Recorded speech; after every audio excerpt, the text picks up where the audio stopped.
guess like everyone during the pandemic, I went home.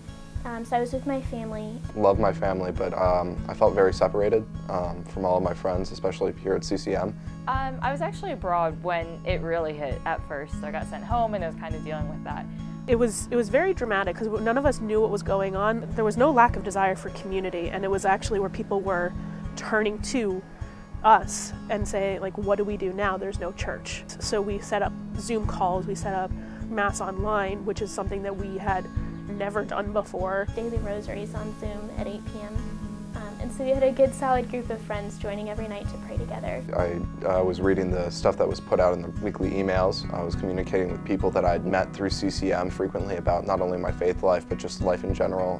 The prayer groups, we started creating pen pals. And then I was also communicating with my small group guys who, even though I was their small group leader, they kind of helped bolster my faith. Making that choice daily when you're not with your friends physically can be more difficult. It had to become a choice at home in a way that it never was before.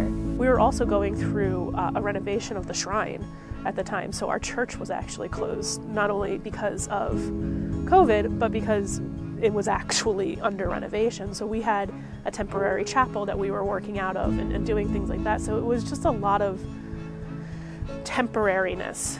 Right about when the school year was starting back up again, there was some uncertainty about when Mass could be celebrated, and things were still starting to be figured out.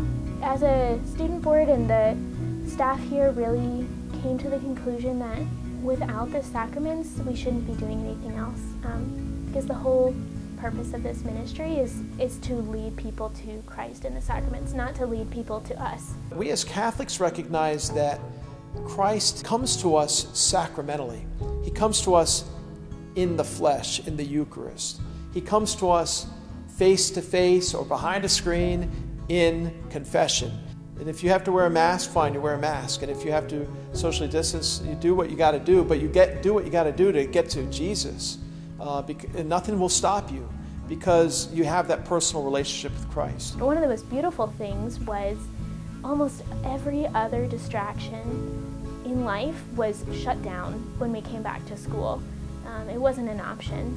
I kind of know that like I'm supposed to be so much busier and like so much more engrossed in the school and in like the culture of the school, and I'm not really getting that. Homecoming won't happen and a lot of sporting events weren't going to happen, and that campus environment that I kind of showed up for wasn't going to be the same at all. All that noise was just stripped away. It wasn't an option.